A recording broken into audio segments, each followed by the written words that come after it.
Masyarakat Bali akan kembali memilih pemimpin untuk keberlangsungan Bali 5 tahun ke depan. Sementara bagi partai politik jika tidak tepat memilih calon pemimpin dipastikan akan ditinggalkan masyarakat. Pemilihan Gubernur Bali sudah di depan mata. Para pemimpin partai politik diharapkan selektif dan transparan dalam menentukan kader-kadernya menjadi calon pemimpin. Tokoh masyarakat Sanur Ide Bagus Gede Sidarto Putra berharap pemimpin Bali hendaknya orang yang berdarah Bali dan mengerti tentang agama dan budaya Bali. Ketua Umum Yayasan Pembangunan Sanur ini menambahkan, menjadi pemimpin Bali harus mengerti dan memahami apa yang menjadi aspirasi rakyat. Jangan sampai pimpinan partai politik memaksakan kehendak untuk mencalonkan kadernya yang belum tentu memiliki kemampuan untuk memahami budaya dan aspirasi masyarakat Bali.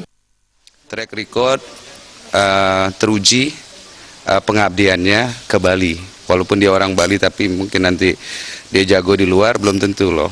Nah, jadi supaya apa? Dia mengerti Bali itu apa. Jadi Bali ini kan sebenarnya tradisinya kuat, agamanya, sosialnya, dan itu masyarakat mengharapkan sekali itu bisa dijaga dengan baik. Sementara kaum muda seperti Himpunan Pengusaha Muda Indonesia (HIPMI) berharap pelaksanaan Pilgub mendatang tidak diwarnai dengan politik uang.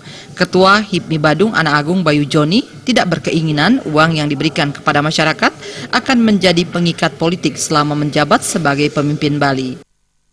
Jangan sampai tergoda karena uang, jadi kita hanya mengambil uangnya dalam satu kali, sudah terjadi transaksi politik, dan selama 5 tahun kita tersandera, kita gadaikan dan kita jual masa depan Bali itu dengan harga yang begitu murah, sehingga kita tidak bisa berpikir dengan arif dan bijaksana.